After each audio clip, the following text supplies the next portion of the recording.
کہ صحبت کرنے کے بعد غسل کرو، اور غسل کرنے کے بعد اگر آپ کو بال وغیرہ تراشنے ہیں، کاٹنے ہیں، تو وہ غسل کرنے کے بعد یعنی پاکی کی حالات میں آپ وہ ساری چیزیں کریں، ناخن کاٹنا ہے، بال کاٹنا ہے، وغیرہ وغیرہ جو بھی ہے وہ پاک ہونے کے بعد کریں، کیونکہ غسل آپ کا ناپاکی پر فرض ہوا، واجب ہوا، تو پہلا کام آپ کو وہ پٹانا ہے۔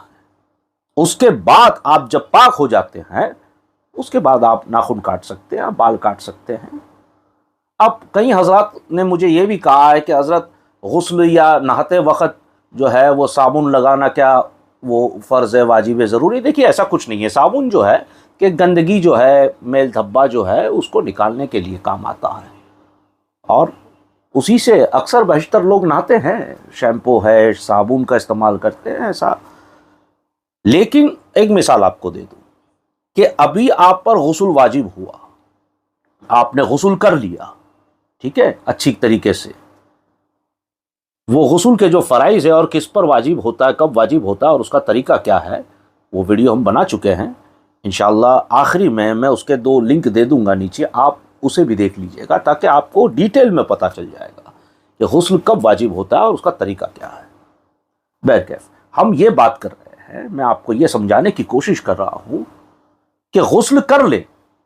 اب غسل ہو چکا، اب آپ شیمپو، صابن وغیرہ سے، کیونکہ اس میں پوری صفائی کے ساتھ نہانا، ایک بھی جسم کا بال، سارا جو اس کا جو پیچھے کا راز ہے غسل کا، وہ یہ ہے کہ جسم کا ایک بھی بال جو ہے یا ایک بھی جسم کا کوئی حصہ جو ہے وہ سوکھا نہ رہ جائے۔ بس یہاں سے آپ سمجھ لیجئے یہ غسل ہوتا ہے۔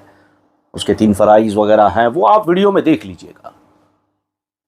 لیکن اس کا خلاصہ یہ ہے، اب آپ نے غسل کر لیا، اس کے بعد آپ ناخن تراشیں، بال کاٹیں۔ اب آپ کا یہ سوال آئے گا کہ بھئی اب اس کے بعد تو ہمیں واپس غسل، دیکھیے وہ غسل نہیں ہوتا، آپ تو غسل کر کے پاک ہو چکے ہیں۔ اب ناخن کاٹنا یا بال وغیرہ کاٹ کے اسی وقت یا 2-5 گھنٹے کے بعد یا رات کو یا جب بھی آپ کو وہ بال کاٹنے کی وجہ سے جو ہے وہ نہانا ہے، اس کو نہانا کہتے ہیں۔ نہانا اور غسل میں فرق ہے۔ دیکھیے نہانا صفائی کے لیے بھی ہوتا ہے، ٹھنڈک کے لیے بھی ہوتا ہے۔ غسل تو واجب ہوتا ہے، کیونکہ آپ ناپاک ہو چکے ہیں، اس لیے آپ پر غسل واجب ہوتا ہے۔ سمجھ گئے آپ؟ تو جب نہانے کے لیے جائیں، ہاں ٹھیک ہے کہ ابھی 4-5 گھنٹے پہلے تو غسل کیا، اب صابن لگایا وغیرہ وغیرہ، شیمپو، تو اب نہانے میں بھی کیا ڈبل ریپیٹ کرتا ہے؟ ایسا کوئی ضروری نہیں ہے۔ وہ تو صفائی کے لیے نہانا ہے، وہ کیسے بھی آپ نہا لیں، کیسے بھی نہا لیں۔ میرا مشورہ تو یہ ہے کہ جیسے غسل کا طریقہ ہے، اگر نہانے میں بھی آپ اسے فالو کرتے ہیں تو وہ ثواب بھی آپ کو ملے گا، اور دوسری بات یہ ہے کہ وہ آپ کے دماغ میں وہ مسئلہ اچھی طریقے سے گھر کر جائے گا، بیٹھ جائے گا، اور آپ عادی ہو جائیں گے۔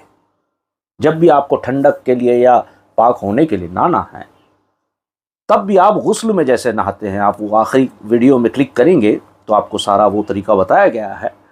بس اسی طریقے سے آپ بغیر غسل بھی آپ جو آپ پر واجب نہیں ہوا، آپ صرف صفائی کے لیے یا ٹھنڈک کے لیے نہا رہے ہیں، تب بھی آپ اسی طریقے سے نہائیں ہیں، تو اس سے یہ فائدہ ہوگا کہ وہ مسئلہ آپ کو ذہن نشین ہو جائے گا۔ دیکھیں کوئی بھی چیز ہم پریکٹیکل کرتے ہیں تبھی ہم جو ہے وہ اپنے دماغ میں اس چیز کو بٹھا سکتے ہیں۔ صرف رٹا مارنے سے یا رٹنے سے کچھ نہیں ہوگا، اسے پریکٹیکل کرنا ہوگا، امیجن کرنا ہوگا، اس وقت پریکٹیکل چلنا ہوگا، تب یہ چیز ہوگی۔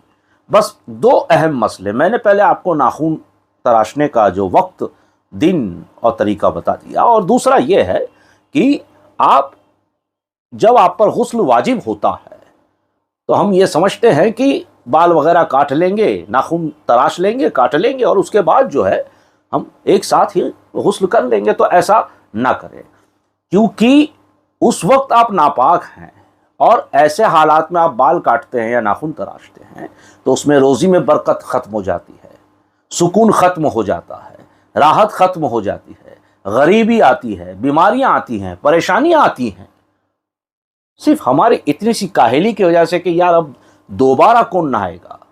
تو ایسا نہ کریں، غسل پہلا آپ یہ کر لیں، اور اس کے بعد جو ہے آپ نہا لیں۔ اگر بال وغیرہ کاٹنے ہیں تو، یا ناخن کاٹنے ہیں تو ناخن کاٹنے کے بعد تو نہانے کی خیر ضرورت ہے ہی نہیں، لیکن غسل پہلے کر لیں پھر ناخن تراش لیں۔ اور اگر بال کاٹنے ہیں اور آپ کو نہانا ضروری ہے، عموماً تو نہاتے ہی ہیں لوگ بال کاٹنے کے بعد، تو پھر آپ کو چاہیے کہ آپ جا کر کے نہا لیں انشاءاللہ۔ اللہ تبارک و تعالی ہم حق سننے اور ہمیں حق کہنے کی توفیق عطا فرمائے، اور جو مسئلہ ہم نے سنا اللہ تبارک و تعالی اس پر ہمیں عمل کرنے کی توفیق عطا فرمائے۔ السلام علیکم ورحمۃ اللہ وبرکاتہ۔